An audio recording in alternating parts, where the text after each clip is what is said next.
Salut ex. Après beaucoup de réflexions et quelques verres, j'ai finalement décidé de partager certaines de mes expériences.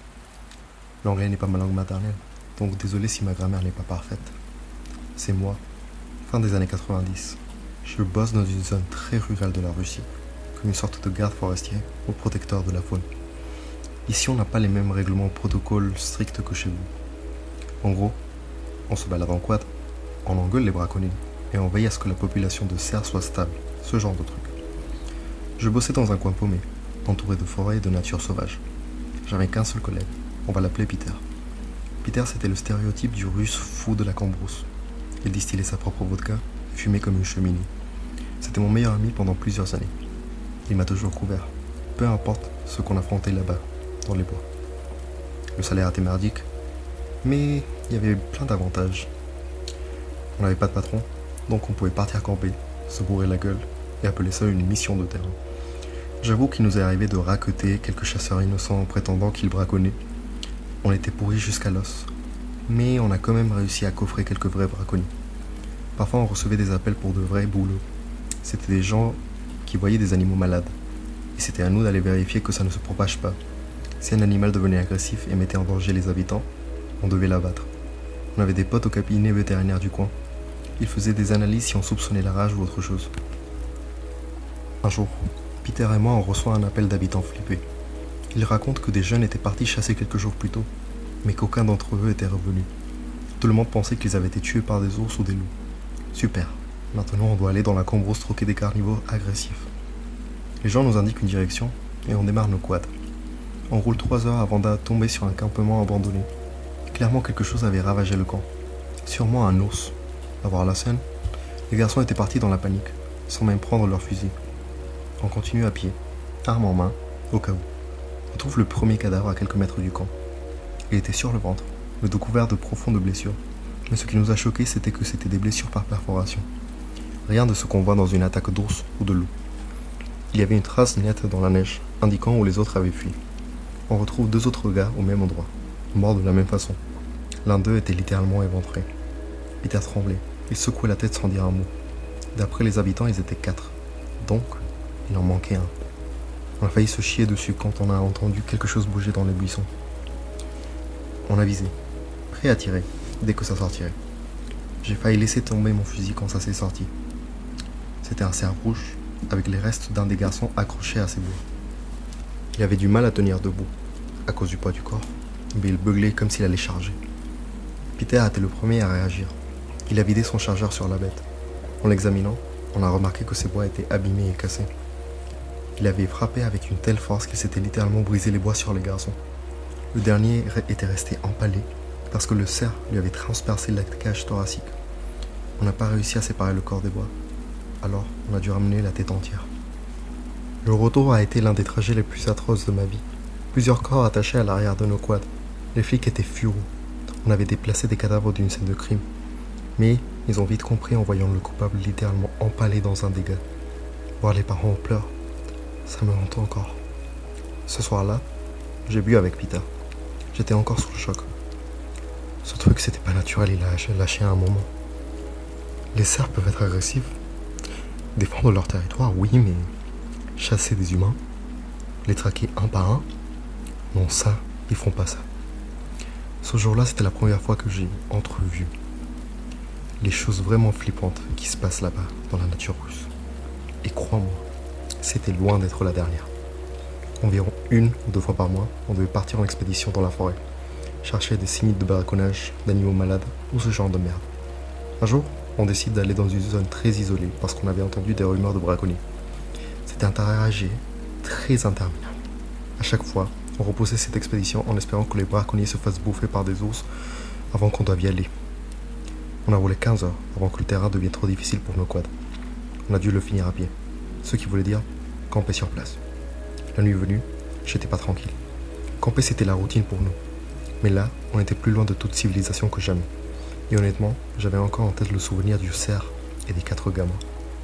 Peter m'a tendu une bouteille pour me détendre, mais j'ai refusé. Je voulais pas être bourré si on se faisait attaquer par un cerf démoniaque.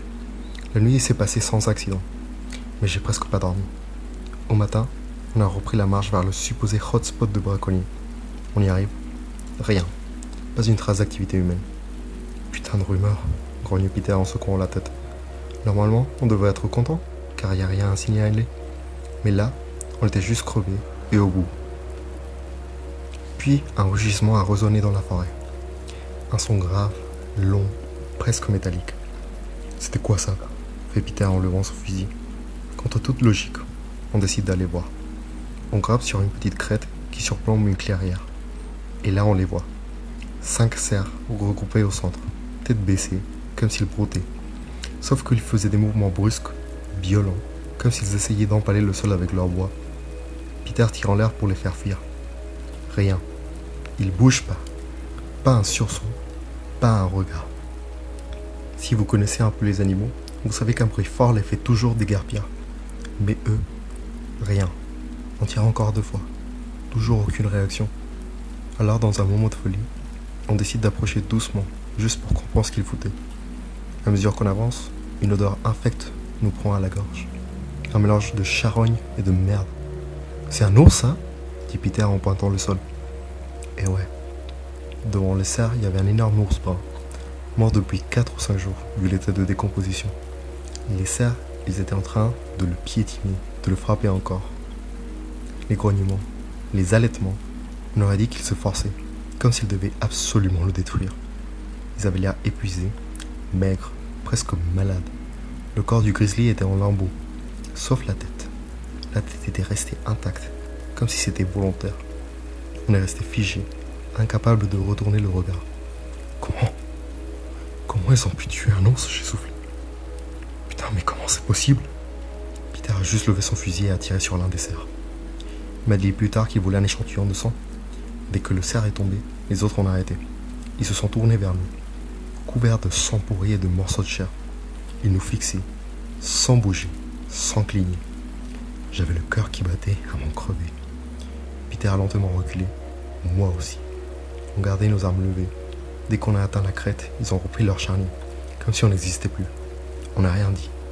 On n'a même pas replanté la tente cette nuit-là. On a juste marché vite, sans arrêter. Jusqu'à retrouver nos quads. Le retour s'est fait dans un silence de mort. À part quelques putains de temps en temps. Cet incident a complètement brisé Peter. Il lui a fallu des semaines avant de retourner dans la forêt avec moi. Il était persuadé que les cerfs étaient manipulés par une sorcière ou un truc surnaturel. J'en sais rien. Perso, je crois pas trop à ce genre de choses. Je pense juste que la nature est beaucoup plus tordue qu'on veut bien le croire. On vit tellement loin de la vraie nature qu'on a oublié à quel point elle peut être terrifiante et imprévisible.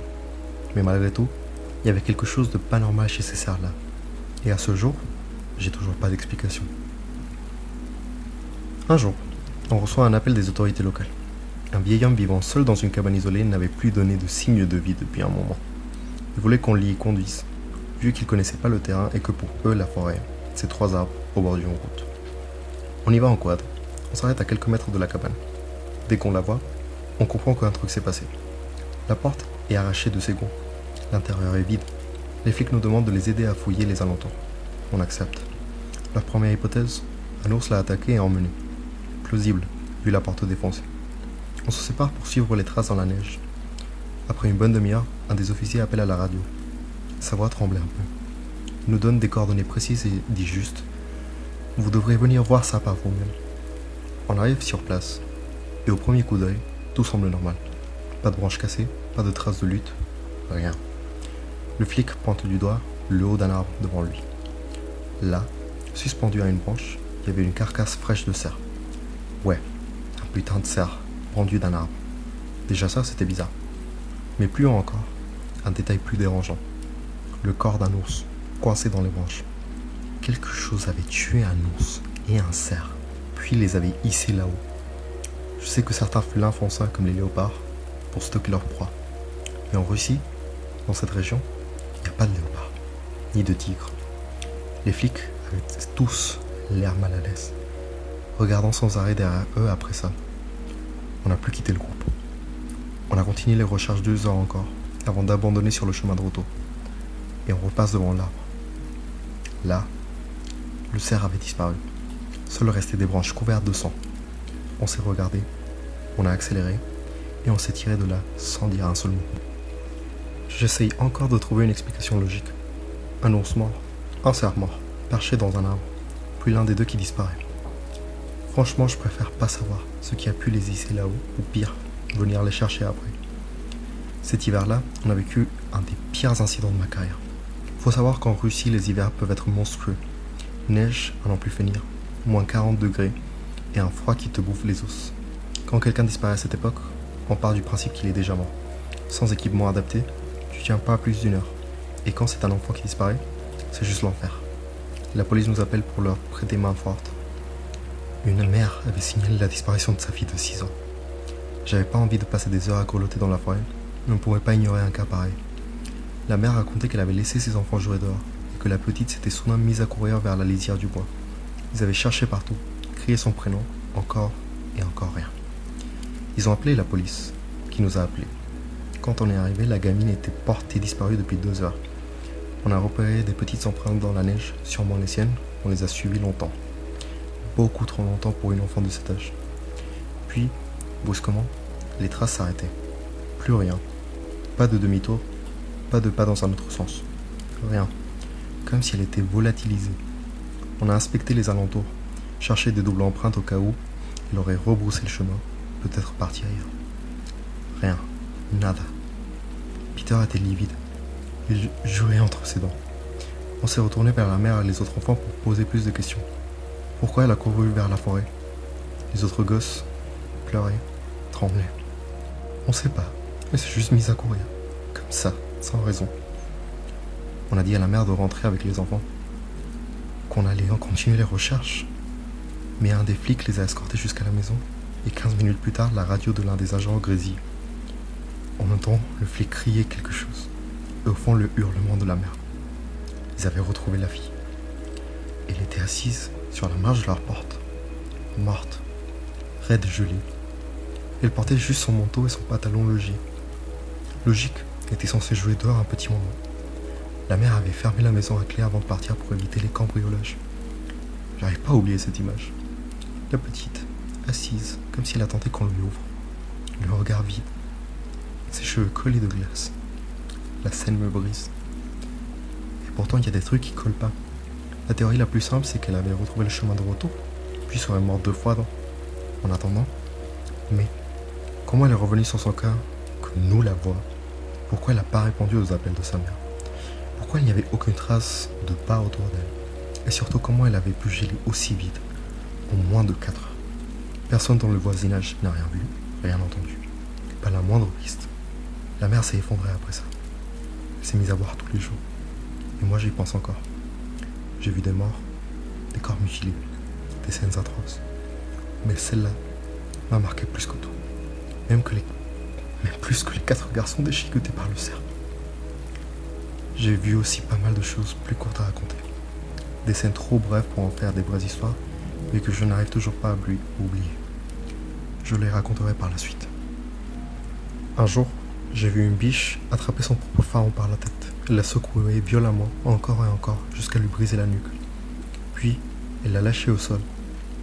Elle l'a poussé du museau, plusieurs fois, comme si elle comprenait pas ce qu'elle venait de faire. Je suis pas resté plus longtemps. J'étais trop mal à l'aise. Un autre jour, on a retrouvé un cerf mort au pied d'un arbre.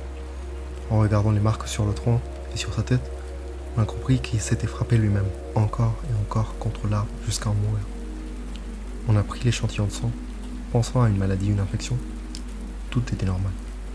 L'animal était en parfaite santé. Et puis, il y a eu cette fois en hiver. On tombe sur une carcasse fraîche. Un cerf, la moitié du visage est du coup arraché. Un trou béant dans le ventre, les entrailles pendantes. Je m'accroupis pour vérifier la température du corps, histoire d'estimer l'heure de mort. Je touche la plaie, et là, le truc pousse un cri. Un son humain. Il se relève lentement.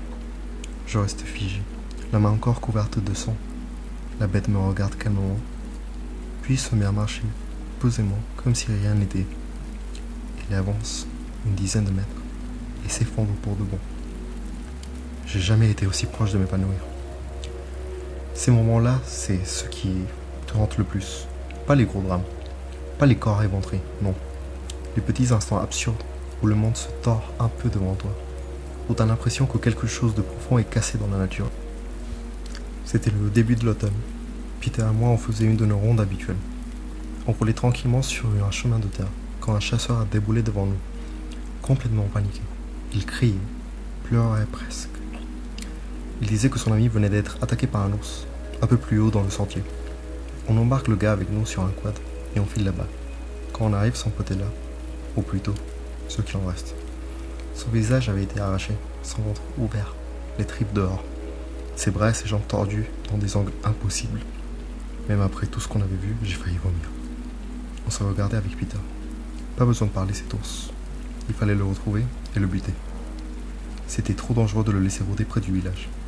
On a commencé à chercher des traces. Le chasseur resté vivant était assis contre un arbre, sous le choc, incapable de parler. On lui demande de décrire la bête. Il dit « Un ours. C'était un ours. » Sauf que tout ce qu'on trouve sur place, ce sont des empreintes de cerf. Pas une trace de griffe, pas de pattes rondes, juste des sabots. Peter et moi, on se regarde. On sait déjà que c'est pas un bon signe. Contre toute logique, on décide de suivre la piste. J'avais le dos trempé de sueur froide, même dans le vent d'automne. J'aurais préféré traquer un vrai ours plutôt que ce truc-là. On avance dans la forêt pendant plusieurs minutes, puis on tombe sur un morceau de peau, un bout de visage humain, accroché à un buisson d'épis. Je te jure, on aurait pu construire un nouveau mur de Berlin avec la quantité de briques qu'on a chié à ce moment-là. Mais on continue, et finalement on le voit. Le cerf. Il errait en rond, dans une clairière, comme s'il avait perdu la tête. Ses mouvements étaient désordonnés, mécaniques. J'ai pris ma respiration, visé, tir direct dans la tête. Il s'est effondré sur place.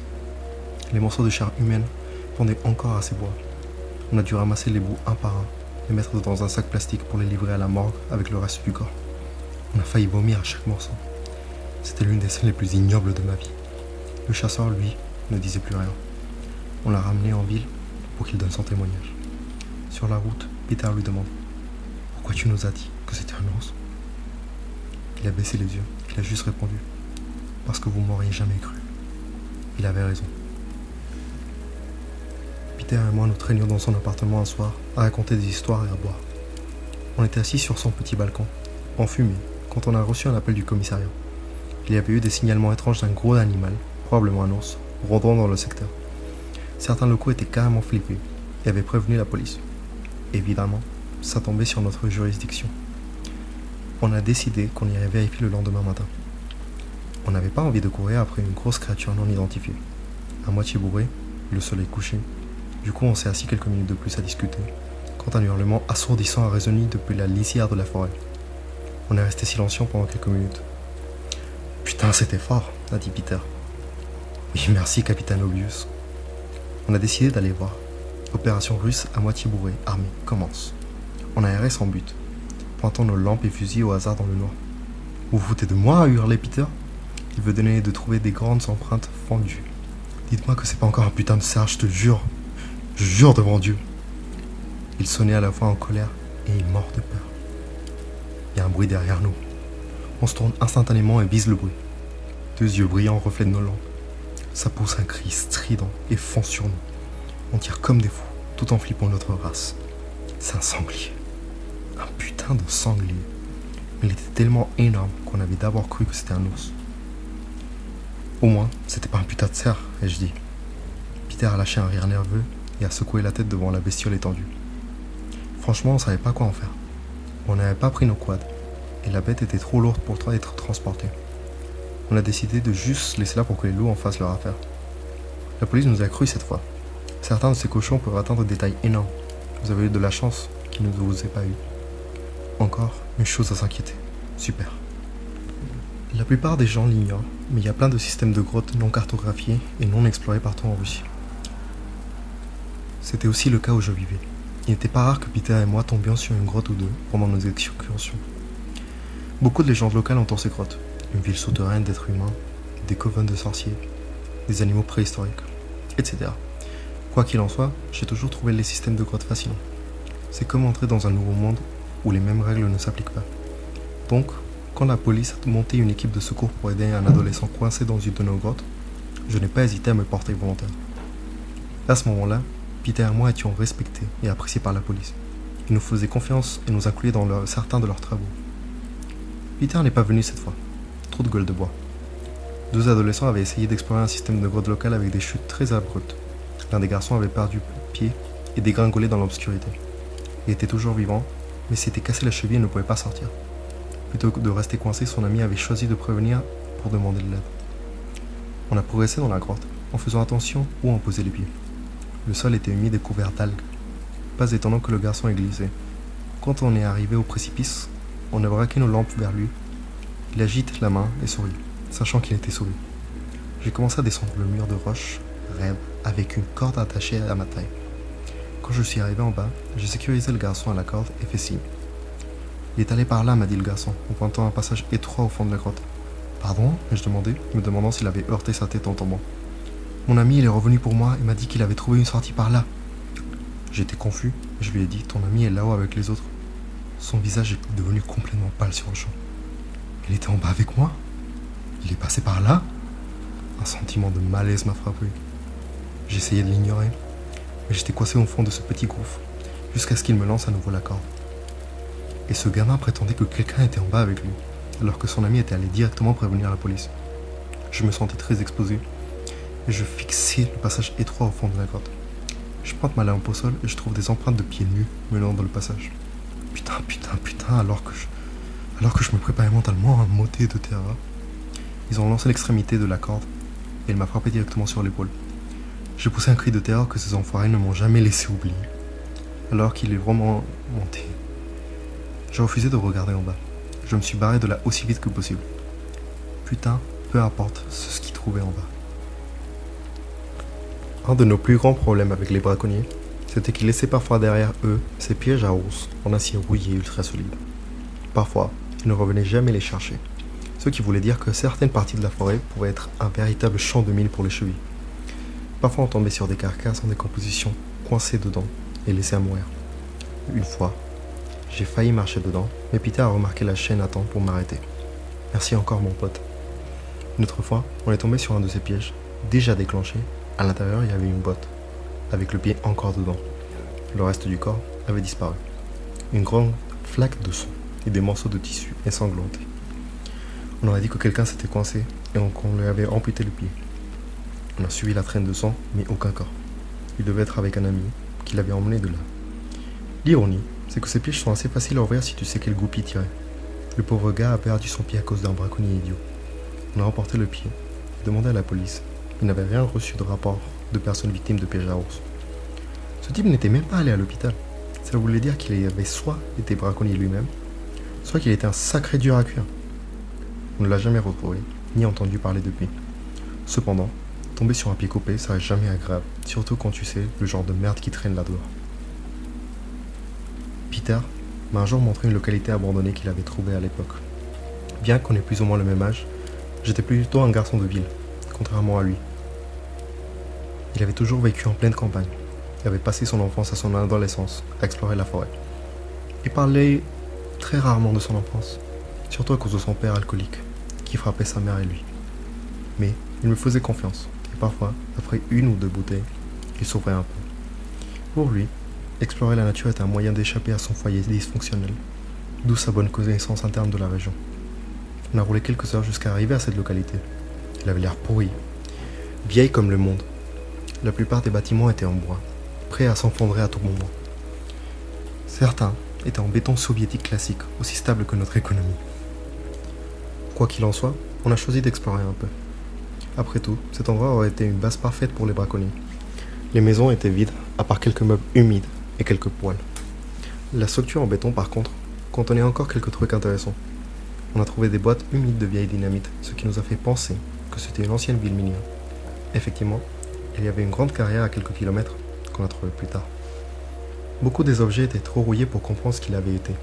Le reste était dans un état de décomposition, rendant l'exploration assez risquée. Il n'est pas rare de tomber sur des anciennes villes minières abandonnées, jamais cartographiées. Donc on ne s'est pas posé tant de questions. Jusqu'à ce qu'on aperçoive le putain de cerf. Peter me touche nerveusement l'épaule et pointe sur notre droite. Un grand cerf nous observait depuis derrière une des maisons. Plus on regardait autour, plus on en voyait. Peut-être une dizaine ou une douzaine, simplement à nous observer. Il ne semblait pas menacé par nous, mais plutôt comme s'ils voulaient nous pousser à partir. On approche lentement de nos quads, ces enfoirés nous suivent, silencieusement, sans cligner des yeux, ni faire le moindre bruit.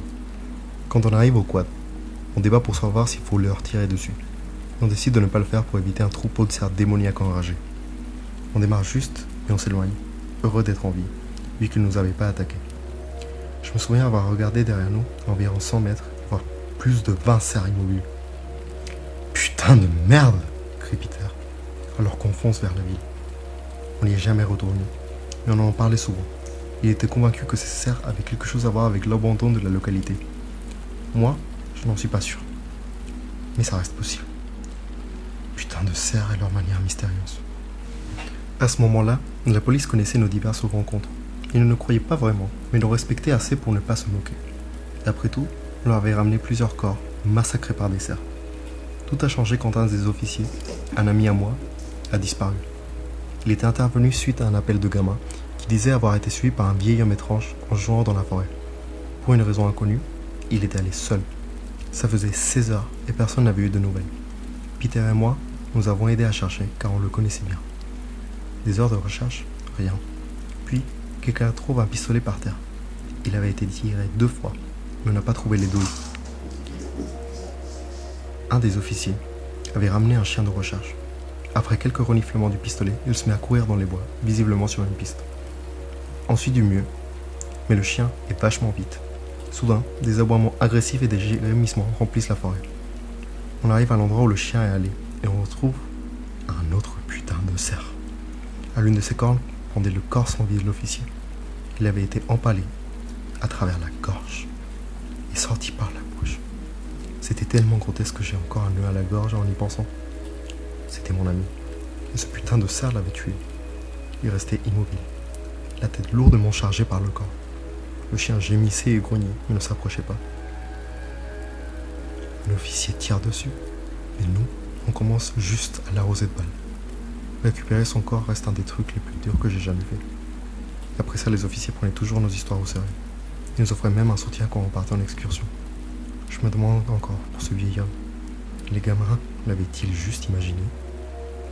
Peter insistait toujours sur le fait qu'un truc surnaturel manipulait les cerfs, les rendant agressifs et complètement fous. Moi, je penchais plus sur la théorie que les cerfs sont juste complètement cinglés. À un moment, on inspectait dans un camp un braconnage potentiel. 2 hommes plus âgés nous ont accueillis et ont commencé à nous questionner. On explique la situation et leur demande de s'écarter pour qu'on inspecte le camp. C'était un camp standard, avec quelques prises fraîches et pots. Mais les hommes semblaient très nerveux, comme s'ils cachaient quelque chose. On les questionne jusqu'à ce qu'ils craquent. Ils avouent avoir tiré environ 7-8 cerfs la veille. Étaient morts. Mais ils n'avaient récupéré aucun corps et avaient fui. Quel genre de chasseur tue des animaux juste pour les laisser pourrir? Pourquoi vous avez fait ça? Demande Peter, urgent. Ils expliquent qu'ils attendaient dans un mirador de cerfs pour prendre un bon tir sur un cerf moins chanceux. Il en voit qui marche droit vers eux. Quand il vise, il voit ses yeux à travers le scope. Il les regarde directement, mais marche calmement. Il entend un bruit de branches, réalise que leur mirador est encerclé. Tous ont le même regard vide. Aucun bruit, aucun mouvement brusque. Quand ils sont encerclés, ils commencent à montrer les expressions agressives et à rugir sur les chasseurs. Le mirador était à 3 mètres du sol, soutenu par 4 piliers en bois. Les cerfs commencent à charger les piliers, continuant de rugir. Les chasseurs, morts de peur, tirent un pas sur les cerfs. Ils retournent au camp et n'y sont jamais retournés. Ils nous montrent leur mirador et effectivement plusieurs carcasses au pied. Des marques visibles sur les piliers confirment leur histoire. Ils nous demandaient s'il allait avoir de problème pour ça. On dit non. Tant qu'ils ne touchent pas aux carcasses, pas de poursuite. Normalement, on aurait demandé un droit. Mais vu leur rencontre avec des cerfs psychotiques, on compatit. On les remercie même d'avoir réglé le problème pour nous. Ils étaient un danger pour les habitants. On leur dit que si jamais ils rencontrent des cerfs agressifs, il faut les abattre immédiatement. Il avait l'air un peu perplexe quand on part. On les a jamais revus. Peter et moi, une fois, en excursion, on s'est fait poursuivre par une meute de loups. Normalement, les loups évitent les humains, mais là, ils poursuivaient jusqu'à nos quads. Je n'ai pas compté exactement, mais environ 8 ou 10 loups. Ils ont couru après sur 1 kilomètre. Quand j'ai percuté un arbre et volé. J'ai perdu connaissance, mais au réveil, Peter était là, en train de fumer. Quelques secondes pour réaliser ce qui s'était passé. Pas de loup à l'horizon. Où sont-ils passés? Tu Tu les as fait fuir ? Je demande. Il secoue la tête. J'ai essayé, mais il ne s'intéressait ni à toi ni à moi. Il pointe mon quad. Il était presque détruit. Ils l'ont attaqué, griffé et mordu jusqu'à saigner par la bouche. Des dents incrustées partout. Le moteur ne démarrait plus. Le quad de Peter, intact. Putain, on a dû abandonner le quad et emprunter le sien. À ce moment-là, je pensais que la nature me détestait personnellement. On en plaisantait souvent, Peter et moi, que j'avais choisi un métier plein de nature et que la nature me rejetait. Ceci sera ma dernière histoire. Elle va être longue, mais elle raconte l'incident qui m'a poussé à quitter la Russie pour l'Europe. Merci à tous ceux qui lisent mes divagations, et merci surtout à ceux qui m'y croient. Tout a commencé quand Peter a eu une idée terrible. Il a proposé qu'on trouve un point central dans la forêt, peut-être près d'un lac ou un endroit où les cerfs sont fréquents. On installerait un mirador dans un grand arbre et camperait une semaine, tirant sur tout cerf suspect. Au début, je l'ai traité d'idiot, vu que notre boulot était de protéger la faune, pas de la massacrer. Honnêtement, j'étais aussi terrifié de l'idée de passer une semaine au milieu de nulle part. Il m'a traité de poussin et a donné un ultimatum. Soit tu viens, soit j'y vais seul. Je ne pouvais pas laisser mon meilleur ami partir seul une semaine. Il le savait et s'en est servi comme appât. On est allé à la quincaillerie locale pour acheter les matos nécessaires, vis, planches, cordes. Puis on a pris nourriture et eau. On a chargé nos quads et on est parti dans la pleine forêt. Je me demandais pourquoi Peter voulait faire quelque chose d'aussi idiot, d'aussi stupide. Mais je supposais qu'il en avait marre. Je ne l'ai jamais blâmé. Le truc étrange, on n'a rien vécu d'anormal depuis presque 6 mois. Je me demandais s'il cherchait ça exprès. Il ne m'a jamais dit pourquoi il voulait faire cette croisade contre les cerfs. Mais je suis allé pour le protéger. On a trouvé un grand lac, entouré de magnifiques arbres. Depuis août, pas de risque de mourir de froid la nuit. En fin de journée, notre mirador était prêt. Pas un signe d'animaux étranges, probablement à cause du bruit qu'on avait fait. Un énorme problème, les putains de moustiques. Pas de couverture, juste en plein dans la capitale russe des moustiques. Première nuit, aucun signe étrange. Juste nos visages bouffis. Au petit matin, bruit d'eau. On voit une biche et 2 faons.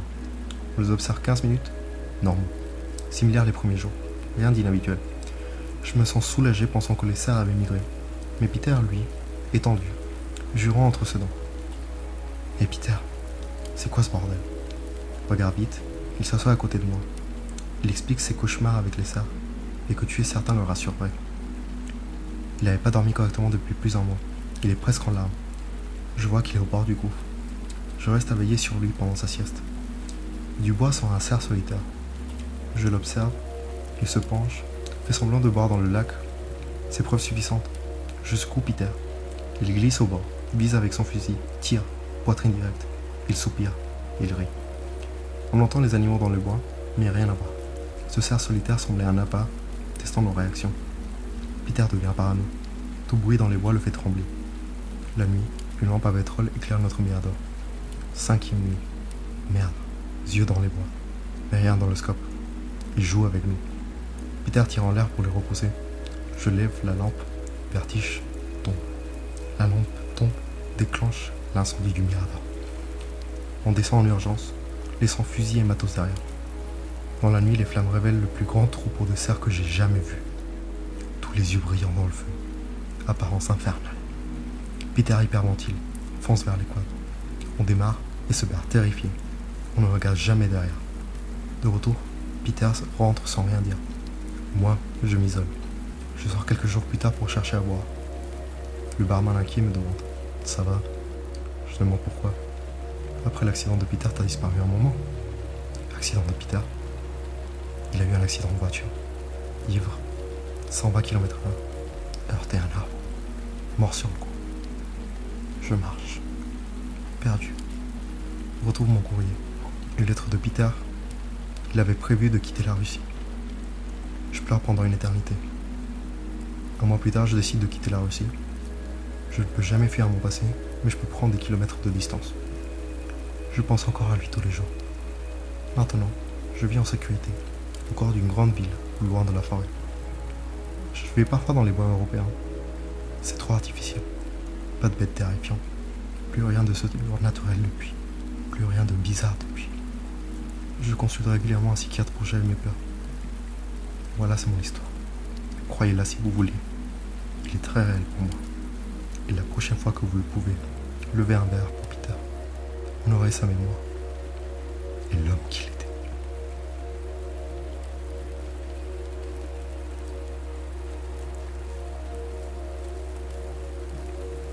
Salut ex. Mon expérience de livreur de pizza à DC me fait passer directement comme un crack-crête. Même si par ici c'est plus probable que ce soit un type accro aux benzodiazépines ou aux antidouleurs. Je me dis, en travaillant dans ce taf, à Washington, qu'une interaction bizarre va forcément arriver. Je regarde l'adresse, c'est un coin paumé. Je râle un peu parce que j'ai pas envie de conduire si loin, mais bon, tant pis.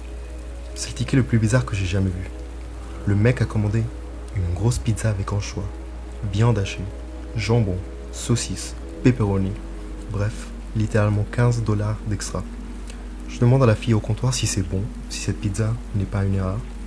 Elle dit qu'elle pense que oui, mais qu'elle voyait pas super bien, alors elle a fait de son mieux. L'agent 16 ans, donc je le laisse passer. Je me dis qu'elle rêve assez et je rappelle le numéro.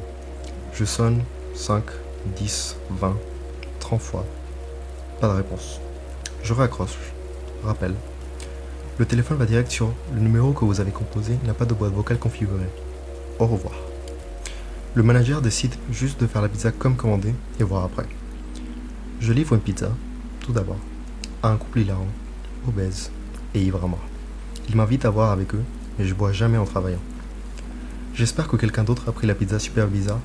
Surprise, personne l'a pris. C'est mon tour de la livrer. Je prends la pizza à contre-cœur et monte dans ma voiture. J'entre l'adresse dans le GPS, rue adjacente à un parc que les locaux appellent Open Space, qui fait 50 hectares de forêt pure malgré son nom. À 25 minutes de route, limite de notre zone de livraison, je mets un peu de dubstep dans le chemin. Jugez-moi. Et je pousse turbo, subi. Jugez-moi encore plus. Si t'es pas du coin, c'est dur à expliquer. Mais l'hiver en forêt, c'est flippant. Il n'y a jamais un bruit. Jamais. Sauf si quelque chose de plus gros qu'un chat ou qu'un ours se promène. Sinon, c'est toi et le silence total. J'arrive enfin à l'adresse. Quelques maisons sur la rue, mais espacées de 5 hectares environ. Je cherche le numéro 1134. Je passe à 1130. Ensuite un long vide, puis un 1144. Je me dis what the fuck. Je veux juste finir cette livraison et passer à la suivante sans me faire tuer par un accro pilule. Je téléphone le numéro. Ça sonne. Et s'arrête. Pas de son, juste un bourdonnement. Branché à ma sono, ça devient de plus en plus fort. Je raccroche avant de cramer mes enceintes. Les vitres ont bué. Je suis arrêté entre les deux maisons. Je baisse les vitres et une odeur de poubelle pourrie, comme à Newark. Burke. Je mets la première et avance vers la maison. Au bout de l'allée, un poteau avec une lumière. Je vais frapper, voir si le numéro est mauvais. Fait sens pour un accro de mal taper le numéro. À 30 mètres environ, je vois quelqu'un sortir de l'ombre dans la lumière. Bien, c'est le mec qui a commandé. Je m'attends à un type complètement défoncé. Il n'est pas si cramé que ça. Je m'arrête à 3 mètres. Il porte un manteau noir. Il est 3 fois plus grand. Même plus grand que moi, qui fait 1m80.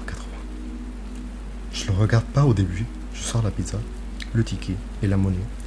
En parlant. Hey monsieur, désolé pour l'attente et les appels. C'est assez loin. Pas de réponse. Je me dis que je devrais vraiment le surveiller. Il y a une odeur toujours forte, mais ce n'est pas le jour des poubelles. Je pose la pizza sur le toit de ma voiture. Il est sous la lumière de l'autre côté. Je sors et je vais à l'arrière-conducteur pour la pizza. La pizza est sur le toit arrière-conducteur. Le mec est à 3 mètres du côté passager. Je regarde bien son visage. Grand, pieds nus, jeans déchirés, taches partout, manteau énorme, yeux enfoncés, même pas visibles sur la lumière. Ça devient flippant. Il n'a toujours pas bougé ni parlé. Je me fige, lui aussi, sans rompre le contact visuel. Je sors mon téléphone niveau avec le toit pour voir mec et écran en même temps. Restant sans appel, je rappelle au numéro. Ça sonne mais j'entends pas de téléphone. Puis dans le silence de la forêt, un téléphone sonne à 50 ou 100 mètres. Je regrette pas avoir ma caméra. Je suis à 2 doigts de chier dans mon pantalon. Le mec, toujours là, tête qui fait ce mouvement bizarre, je te jure qu'il sourit. Il prend mon courage à 2 mains. Vous pouvez prendre ça? Je pense que vous avez perdu votre téléphone en cachant un corps ou je sais quoi. Je fais un rire nerveux. Je pense qu'il a trop picolé ou pris un truc. Bouche ouverte, tête qui bouge, pied planté. Il fait un grognement guttural bas, un haut, un bas. Je fais un porte arrière passager, prêt à fuir. Juste au moment de rappeler, j'entends les mots. Le téléphone n'est pas moi. Il y a une pause trop longue entre le et téléphone n'est pas moi. Comme un mot plus aigu. Je fais une panique totale. Genou faible. Je suis prêt à me barrer. Je pousse la pizza à l'un de moi sur le toit. Monsieur, vous me faites flipper. J'ai un 45 et moins de $20. Prenez ça pour que je parte. Tête qui bouge, s'arrête. Les yeux brûlants. La bouche s'ouvre encore. Edelcia. Quoi? Edelcia. Le téléphone, Edelcia. Le mec se rapproche. Il fait pas un pas, mais une contraction musculaire massive qui le propulse. Le téléphone, Edelcia. Il répète. Je pleure presque. La pizza est sur le toit. Passager arrière. Mec, il fait un fond vers la voiture. Ils bondissent. Le téléphone n'est plus à lui. Je bafouille et jure. J'appelle la police et je te crame sur la tête si tu bouges pas. Il sourit. Ce sourire creepy. Et bouche immobile. Voix inconnue. Pars. Arrête de me suivre. Je vais appeler la police, je lui dis. En un mouvement saccadé, il prend la pizza, pose des pieds sur le toit dans un liquide noir qui s'étale. Je monte dans la voiture. Pars à fond. Laisse la pizza, le liquide, la porte ouverte. Je fonce 80 sur un quart de mille. Demi-tour pour pas me perdre. Je repasse devant sa maison. Rien. Enfin, au bout de la route. Stop pour rejoindre la route principale. Je regarde à droite. À gauche. La tête de ce truc est à 30 cm de la mienne, à côté de la vitre. Quand je tourne, panique totale. Je fonce. Je suis au retour au resto. Je tremble comme un fou. Je fume un joint pour me calmer, ce que je fais jamais en bossant. Je rentre. Hé, le type de l'open space a rappelé. Il a dit que tu as oublié de la nourriture. Il a juste commandé la pizza. Il dit de revenir. Je pleure. Je garde mon téléphone jeté dans la voiture.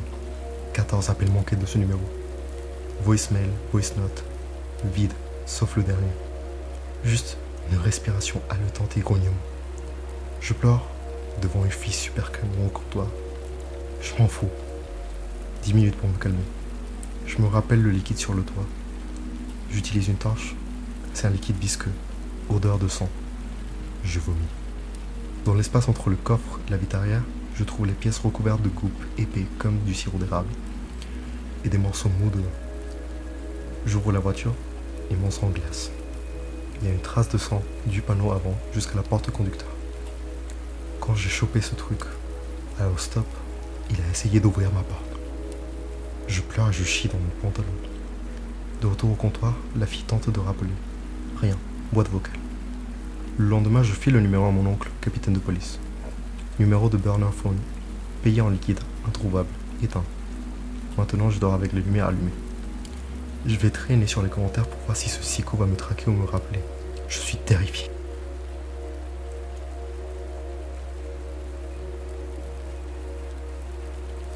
Je me demandais si je devais poster cette histoire, mais après quelques semaines sans rien d'étrange, j'ai décidé de dire fuck it et de la poster. Alors d'abord, un peu de contexte. Je travaille comme un garde forestier dans la réserve naturelle de l'état de Barginsinski, près du lac Baïkal. Au fil des années, j'ai compris que le lac Baïkal est un endroit vraiment tordu. Voici quelques-unes de mes expériences. Je vais commencer par quelques bizarreries, à part les cercles de glace habituels, le Baïkal Zen. Les véhicules, animaux, personnes qui sont coincés dans la glace, il y a des trucs bizarres comme des bateaux inconnus qui apparaissent par temps de brouillard. Je m'en souviens d'avoir repéré quelques-uns, j'ai entendu des histoires de vieux navires fantômes dans le brouillard. Autre truc flippant, des animaux morts qui s'échouent. Normalement rien de spécial, mais certains animaux arrivent complètement creux. Poissons, oiseaux, même phoques. À propos des animaux échoués, parfois des gens tombent sur le cadavre d'un golomyanka. Bon, passons au vrai, un truc digne de gris texte. C'est moi. J'ai environ 9 ou 10 ans. Moi et mes potes, nous sortons traîner. C'est l'hiver. Et en hiver, le Baïkal gèle complètement. On marche donc sur la glace. On traîne. Un de mes amis nous appelle. Il est accroupi et regarde fixement la glace. Il nous pointe quelque chose et nous dit de regarder. Deux empreintes poussent contre la glace. Ça ressemblait à des ventouses, mais avec des doigts. Ça commence à bouger, alors on suit. On continue à suivre jusqu'à entendre un craquement. Le Baïkal est normalement sûr à marcher, mais vaut mieux prévenir que guérir. Donc on s'arrête. Les empreintes continuent, puis la glace se fissure. Deux immenses membres sortent de la glace. Ils s'attachent à la glace et une créature émerge de l'eau. Ça ressemblait à un mélange entre un homard et un moustique. Ça marchait uniquement sur deux jambes. Elle faisait environ 3 ou 4 mètres de haut. Dès qu'on la voit, on s'enfuit comme des malades. Je glisse sur la glace comme un idiot. Mes potes m'abandonnent. Merci les gars. Je crois que je suis mort. Mais la créature passe simplement et continue. Je rentre chez moi en pleurant, toutes les larmes de mon corps. Et j'essaye d'expliquer, mais personne ne me croit. Mes parents me giflent et me disent de ne pas aller sur le lac gelé sans supervision. Les gens signalent d'avoir vu quelque chose de similaire dans le nord de Baïkal. Couleur sombre, deux jambes, bouche en paille, type crustacé. J'ai recensé environ 7 signalements similaires. Pendant mes patrouilles, j'ai peut-être vu la créature à quelques occasions, mais toujours trop loin pour distinguer quoi que ce soit. Premier truc flippant au travail. Un bateau disparaît. Il réapparaît une semaine plus tard. On va vérifier. Le bateau est complètement vide. On le met à quai pendant que l'équipe cherche des survivants. Je traîne près du bateau. Le gars qui le surveille crie aux radios. Y a un intrus sur le bateau. On va voir. Un type avec un chapeau traîne sur le bateau. Il est vraiment bizarre.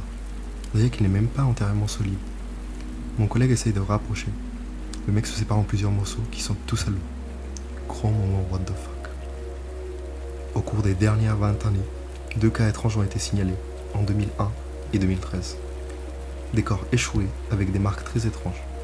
Les vaisseaux sanguins très sombres, des yeux grisâtres, des muscles tendus. Pour le premier cas, la médecine légale a dit noyade et exposition. Pour le second, difficile de les contacter. Finalement, même verdict, noyade et exposition. Problème, ces personnes étaient extrêmement expérimentées dans leur domaine. Le second disparu avait été signalé 2 semaines avant qu'on le trouve, mais son corps était parfaitement préservé. Il y a environ 2 mois, rapport d'un corps échoué. On va vérifier. Vieil homme, tête frappée, noyade, peau pâle, vaisseau visible. Pas mort, comme les 2 précédents, mais son apparence rappelait à ces 2-là. Signe de décomposition absent, corps détendu, yeux avec couleur. J'en parle à mon collègue, il ne savait rien. On se retrouve après au café local.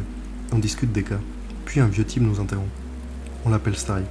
C'est vieux en russe, mais bref, c'est plus facile que son prénom. Pendant longtemps, je pensais qu'il était juste un schizophrène. Sale, parle tout seul, il n'a pas d'amis ni de famille. Passe ses journées sur la rive du Baïkal à prendre des notes. Pas violent, mais il est considéré comme une nuisance. Il nous demande directement si leurs yeux étaient gris. Je dis oui. Starik saute de joie.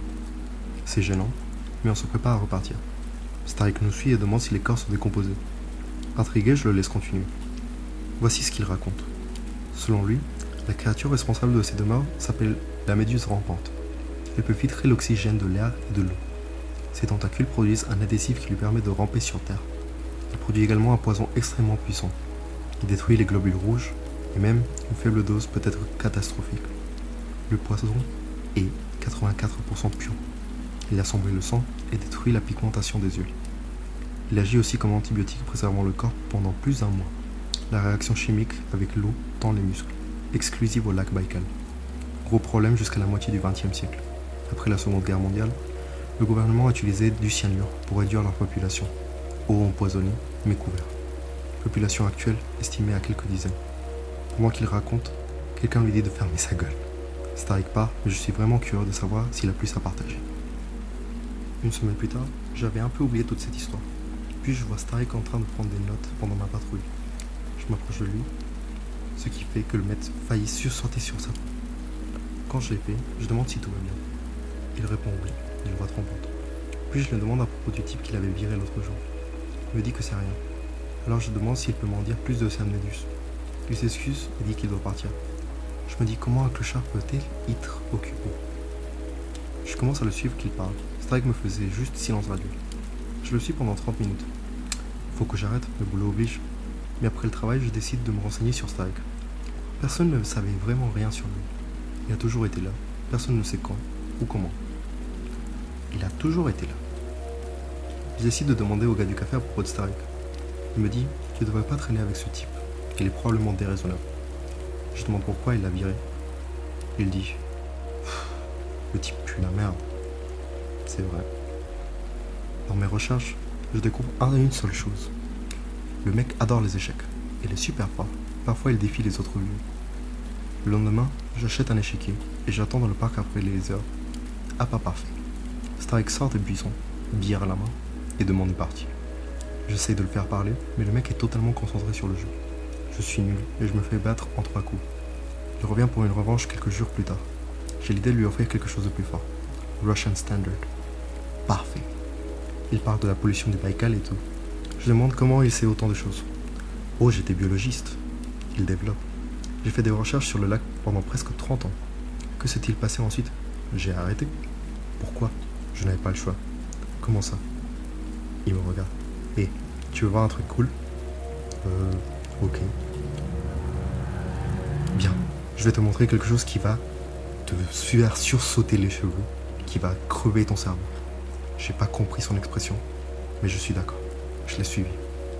Je prends un couteau, juste au cas où. Pas envie de me faire violer dans une cabane minutieuse. Tu sais, t'es un bon gamin. J'ai la trentaine. Peu importe, t'es encore jeune. C'est pour ça que tu dois voir ce que j'ai. Ok. On arrive à sa cabane de fortune. Dedans, un putain de magnétoscope et 2 cassettes. Étiquetées Mission Baïkal 1 et Mission Baïkal 2, 1988. C'est vraiment ce que c'est. Cool, hein? Vous gamins, vous avez jamais vu ça. Je demande s'il a une télé de l'époque. Non. Il faut que je trouve un adaptateur. Aucune boutique locale n'en a. Faut que je le commande. Le mec me fait coûter un bras et une jambe. Mais 4 jours plus tard, enfin, quand j'arrive, Starik n'est pas content. Il m'a dit que je l'ai utilisé.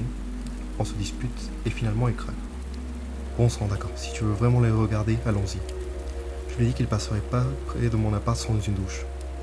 Finalement, il me convainc de lui laisser utiliser le mien. Après la douche, putain, c'est devenu une chambre à gaz. On branche enfin le magnétoscope. On a mis un soin incroyable à l'entretenir. On lance la première cassette. 2 heures. Un tiers montre juste l'intérieur du sous-marin. Rien ne se passe. Pendant ce temps, je demande à Starik d'expliquer comment et pourquoi il a ces cassettes. Il raconte. Starik était un chercheur important à l'époque soviétique. Mission faite car les scans topographiques ont montré que le lac était plus profond que prévu. Au-delà des 1600 mètres, le lac continue. Grâce à un sonar plus puissant, il peut pénétrer le faux fond. Le faux fond? Une couche de saumure dense et visqueuse sous l'eau. Au-delà, le lac continue encore 1200 mètres. Au centre du lac, problème, le Baïkal est un lac d'eau douce, donc ça devait être impossible. Mission, prélever des échantillons, données géologiques, comprendre l'anomalie. La vidéo commence. 3 hommes entrent dans le sous-marin. Starik est l'un d'entre eux. Ils descendent et montrent le lac. Poissons, phoques, etc. Le bizarre commence vers la fin de la première cassette. 900 mètres, première anomalie. Tous les animaux sont expliqués en détail par Starik. Premier truc repéré, une méduse énorme. Le corps et la taille d'un bus. Tentacule plus long qu'une baleine bleue. La photo la plus proche de son apparence, Starik montre le corps à la télé. En fait, c'est un écosystème complet à lui seul. La méduse filtre l'eau, crée un environnement à l'intérieur. Différence d'environ 6 à 7% par rapport à l'extérieur. Assez pour créer un environnement complet à l'île. Il héberge de petites créatures avec une chaîne alimentaire complète. Le plancton produit l'énergie avec une lumière limitée, qui est mangée par une crevette, qui est mangée par un prédateur. Et les déchets sont utilisés pour nourrir le plancton. Un cycle complet. C'est exclusif au Baïkal, la méduse comprise. Les hommes dans le sous-marin ne sont pas surpris. Je demande depuis combien de temps ils connaissent ça. Depuis les années 50, ils ont commencé à s'échouer en masse après l'extermination des méduses rampantes. Plus profond, couvert d'os de baleine, Baïkal n'a aucune baleine connue. Un squelette commence à bouger. Putain, le poisson fantôme. Des souvenirs rares rapportent un poisson massif transparent. Starik explique. C'est un organisme unicellulaire qui réanime les os. Construit une colonie, une membrane autour du squelette ressemble vaguement à une baleine. L'intérieur rempli d'une solution sucrée acide, qui rend flottant, se nourrit de micro-organismes. Et après longtemps, la solution abîme les os et l'organisme meurt. Et plus profond, un crabe aux pattes de la taille des voitures, un centipède géant, des anguilles énormes, des créatures tentaculaires en anneaux, trilobites possibles et d'autres non identifiés. Au-delà des 1500 mètres, la vie est rare. Arrivé au faux fond, une massive piscine de saumure. Il n'y a aucune vie autour. Un ou deux poissons morts remontent parfois. Starik dit qu'ils ont enlevé l'eau du dessus, uniquement quelques bactéries extrémophiles qui à peine survivent. Il pénètre donc dans la couche de saumure. Starik arrête la cassette et me dit d'arrêter de regarder. Je demande pourquoi. Il m'ignore et prend la cassette. Je tente de l'arrêter mais il part en courant avec seule cette cassette. Une semaine, je lui demande de me laisser finir. Il refuse toujours. Ma curiosité prend le dessus. Je sais que Starik n'est pas très vigilant. Lors d'une seule promenade habituelle, je vais dans sa cabane et je prends la cassette. Dernière alerte. Il descend 300 mètres sous le sommet. Le sonar capte quelque chose d'énorme. Près de 2 km de long. Puis ça apparaît à l'écran. Un putain de serpent.